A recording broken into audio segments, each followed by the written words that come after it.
Días, todo.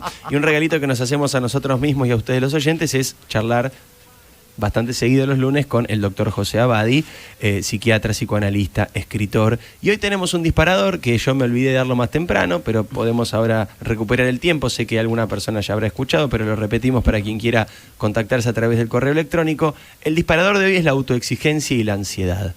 Y la pregunta que nos hace José es, ¿cómo saber cuándo parar?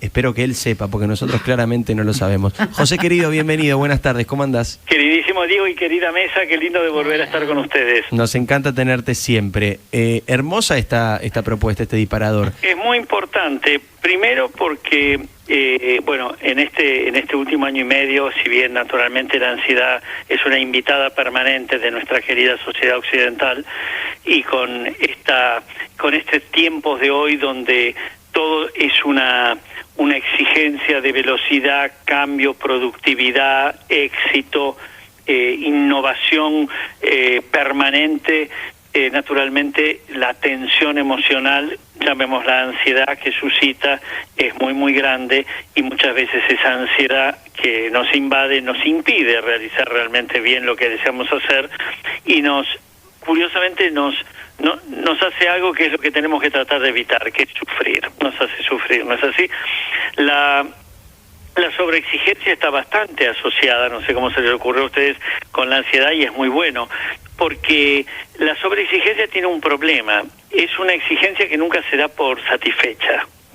Es decir, es aquella exigencia que siempre tiene referentes comparativos equivocadamente idealizados, con los cuales me siento siempre que hago algo menos de lo que yo debía, menos de lo que se podía, menos de lo que me iba a convertir en alguien valioso y querible. Y entonces me siento menos. Me siento con el riesgo de quedar afuera, con el riesgo de ser criticado, y eso me suscita dos sentimientos principales. Uno, desvalorización. La desvalorización me hace sentir más débil, y cuando tengo que enfrentar cualquier cosa, ¿cómo voy a enfrentar algo cuando me siento menos? Porque esa sobreexigencia, esa exigencia desmedida, me hace creer que todo lo que hago es poco. Y ansioso, creo que no voy a poder responder a los requerimientos.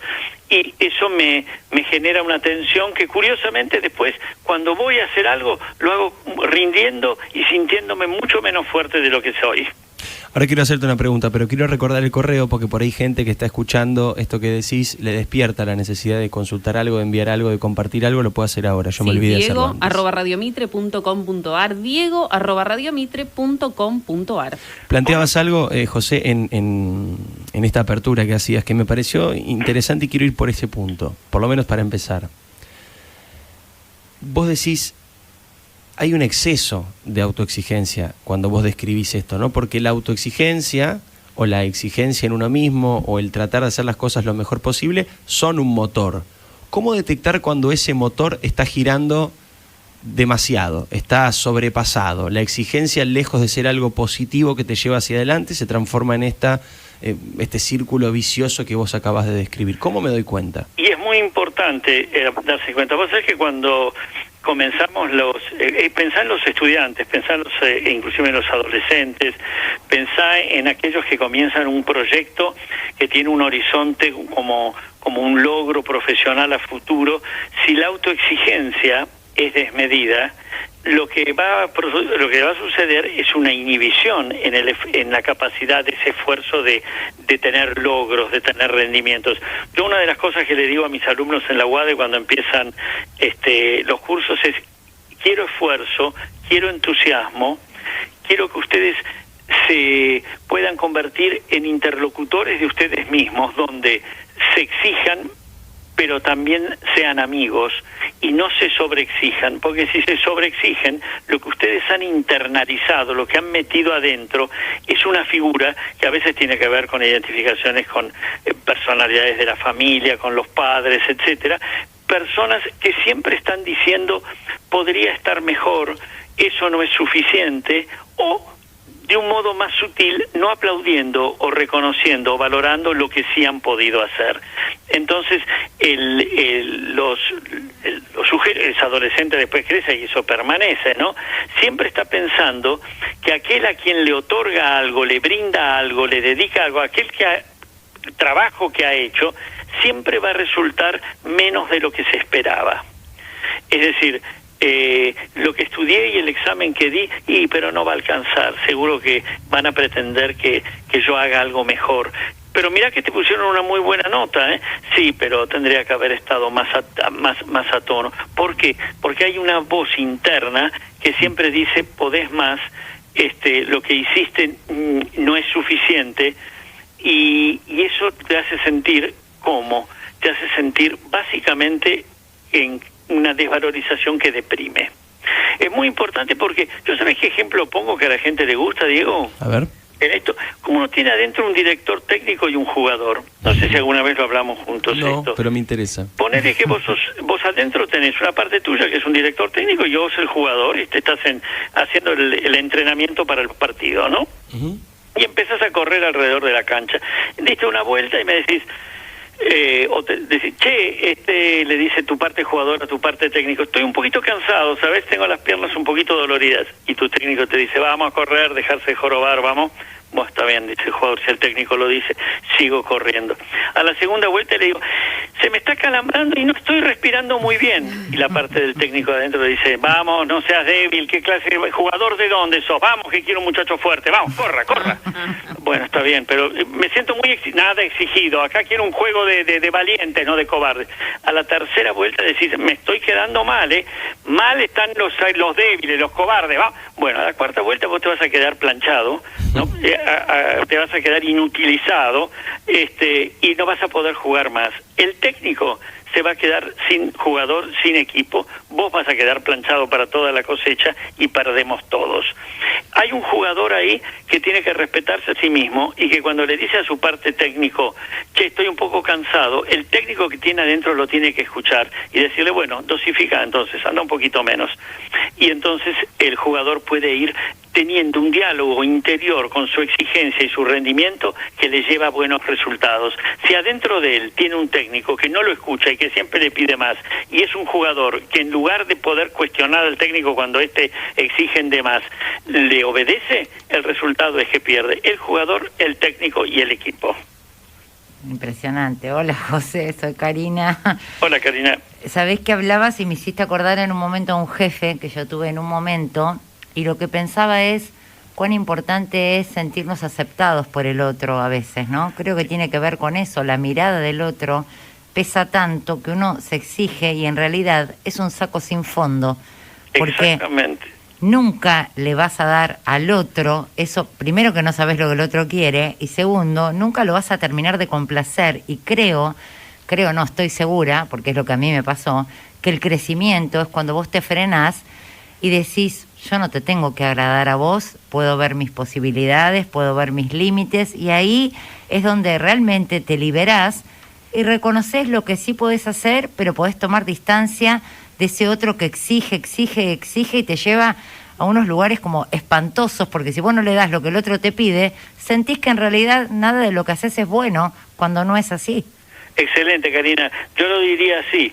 El individuo sobreexigido siempre tiene una expectativa ansiosa que consiste en que no va a ser suficiente lo que yo voy a brindar.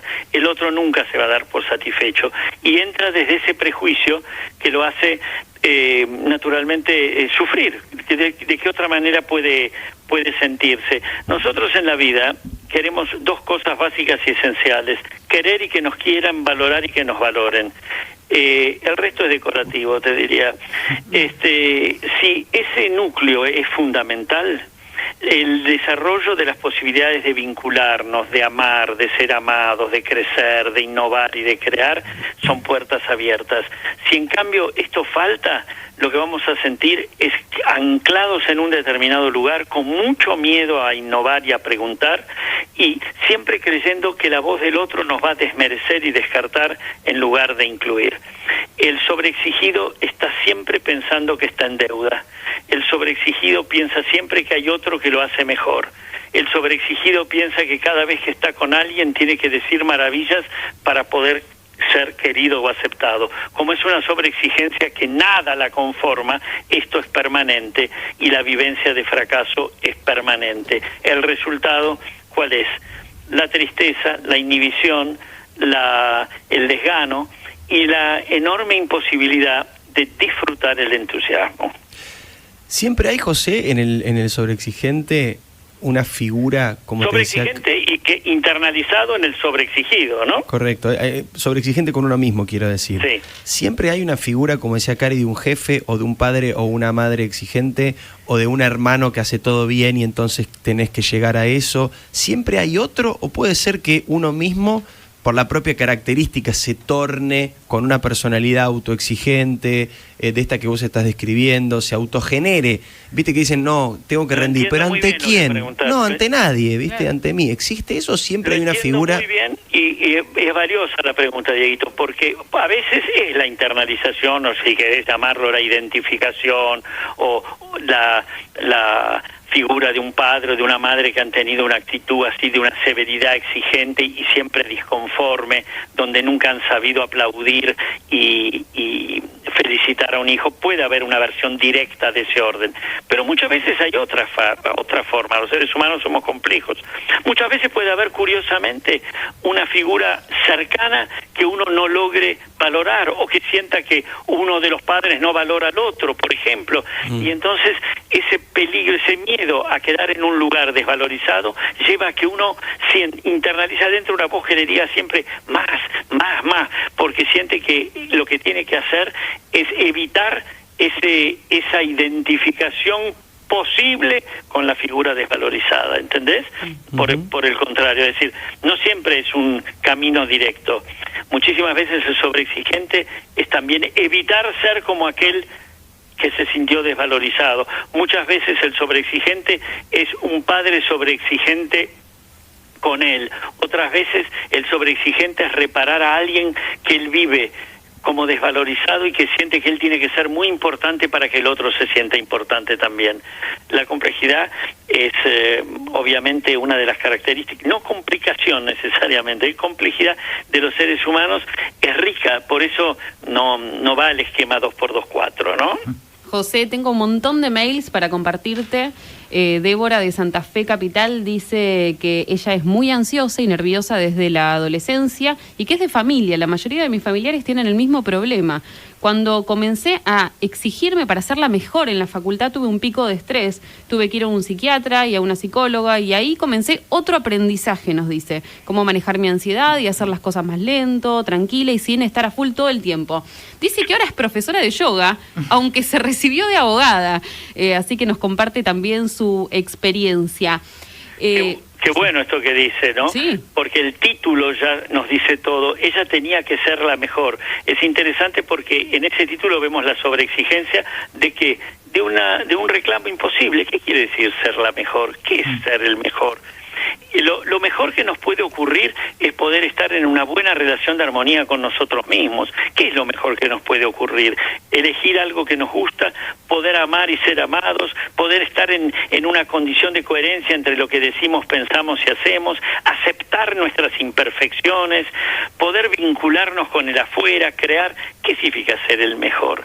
Ser el mejor es tratar de estar dentro de lo posible en la mejor relación amistosa con uno y con los que quieren. No hay una nota que significa ser el mejor. El que cree que es eso está escribiendo en ese título su condena. Mirta dice, nos comparte un mensaje súper actual. Si hoy es un día más en esta espantosa pandemia y se suma un dolor más. Hoy mi nieta de 16 años me llamó por celular y me dijo llorando, Abu, no soporto más el Zoom, quiero estar con mis compañeros en la escuela. Sé que hay cosas peores, nos dice Mirta, pero que los adolescentes estén perdiendo su mejor etapa es muy cruel. Se recuperan y te mando un beso muy especial, José. Qué importante, ¿no? Porque efectivamente los chicos y los adolescentes, ¿de qué están padeciendo?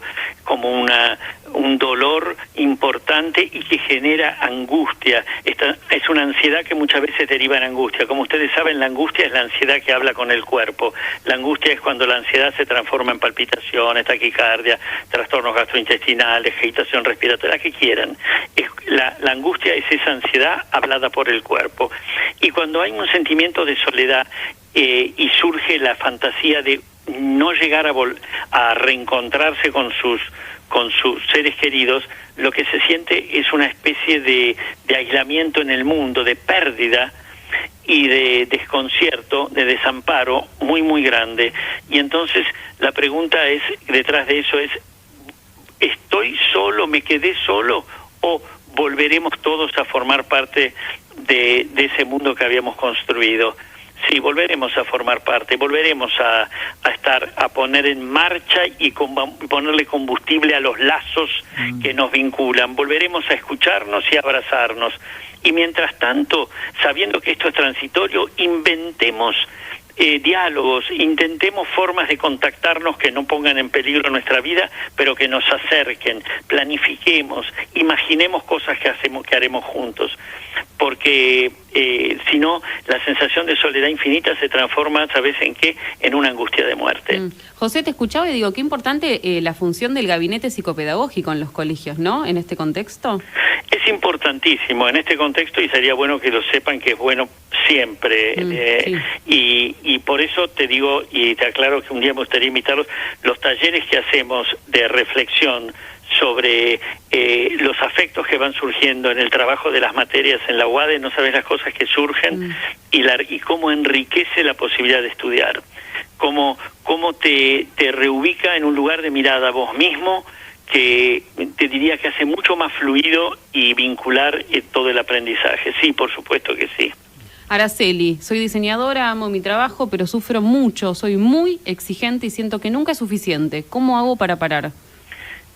Más que cómo hago para parar, yo diría que lo que tiene que saber es que ese nunca es suficiente parte de una voz interna que ha decretado que no es suficiente antes siquiera de empezar. No hay ahí a qué más tenía que hacer, porque hiciera lo que hiciera, le va a parecer a esa voz autoexigente poco. Hay que destituir a esa voz autoexigente tratando de ver de dónde viene, cómo se creó allí, cuál es el origen en ese argumento personal que tiene, para poder sacarse esa mochila de encima y de adentro y vivir realmente mucho más libre. Perdón, José, ¿cómo se destituye? Se destituye tratando básicamente con el diálogo, escuchando, contando, escuchando la pregunta que viene de quien dialoga con vos, que trata de investigar el origen de esto. Vale decir, pero ¿de cuándo empezaste esto? No, yo desde siempre. Contame alguna anécdota donde esto lo hayas vivido. Y ahí vamos a poder ver en qué mundo familiar nació, cómo sentía lo que era el rendimiento y la exigencia en la relación con los padres, con cada uno de ellos, cómo fue el colegio al que lo enviaron, cuál era el argumento de vida que le dieron. No es una pregunta y una respuesta única, sino un meterse en lo que es un poquito la historia de uno para poder reescribir lo que está mal escrito. Qué bueno eso. Le quiero la bienvenida a mi padre en este momento, hablando de autoexigentes. Querido Alfredo Leuco, no sé si le suena. Bienvenido al pase. Bienvenido a ustedes, feliz día del periodista. Les mando un abrazo grande a José. José, creo que Diego me quiere hacer ahorrar unos pesos, me quiere hacer analizar gratis por vos, por canje. ¿Qué tal, querido Alfredo? Qué lindo, te mando un abrazo enorme. Igualmente. Justo lo hablamos José. el fin de semana, por eso. Sí, estábamos el fin de semana hablando de este tema vivo y con un padre eso, que vivo. es importante que le diga a un hijo, preguntá, hace tu propia... No, pero acá es al revés, el autoexigente es él, José. Yo le tengo que decir a él cómo hago. Sí. Lo tengo que cuidar a él. Lo tenés que cuidar de que no sea tan autoexigente. Claro. Sí. Bueno, lo primero que podés hacer es marcarse lo que vale la pena, ¿no? Seguro. Y cómo se llama, y creo que Alfredo tiene la suficiente autocrítica para saber si su autoexigencia lo está convirtiendo en esclavo de sí mismo, tratar de que venga Lincoln a decretar la abolición de la esclavitud, ¿no? Muy bueno. Es una pelea cotidiana, vos sabés, José, que es muy difícil. No todo el tiempo lo digo, lo repito, tengo que bajar un cambio, ante quién estoy rindiendo, pero todo el tiempo... ¿Sabes lo que hay que sacarse un poquito? La aversión de que uno es un deudor permanente, ¿viste? Que tiene que estar siempre... Que tiene que estar siempre dando algo más, porque el deudor permanente nunca va a conformar al acreedor imaginario. Excelente. Lo voy a anotar Me ya parece mismo. que hasta acá, con esto podemos cerrar, ¿no? Lo de Nos hoy vemos la próxima. Es espectacular la frase. José, yo te cuento cosas de acá, ¿no?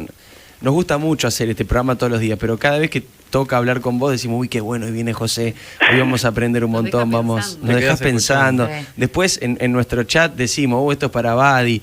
Realmente es muy lindo, es muy enriquecedor para nosotros poder contar contigo cada tanto y días como hoy te digo que está con temas tan profundos y que me imagino que del otro lado hay un montón de gente, bueno, llegaron cantidad de mensajes que miles de llegaron, mensajes, sí. Mucha gente que se identifica con lo que plantea José, así que nada, simplemente agradecerte Yo les agradezco el tiempo a y la ustedes reflexión. y les agradezco yo a ustedes y yo también aprendo mucho de nuestras charlas, chicos. Abrazo enorme, José, querido. Gran abrazo. Abrazo, José chao, Abadi, José. el doctor José Abadi, psiquiatra, psicoanalista,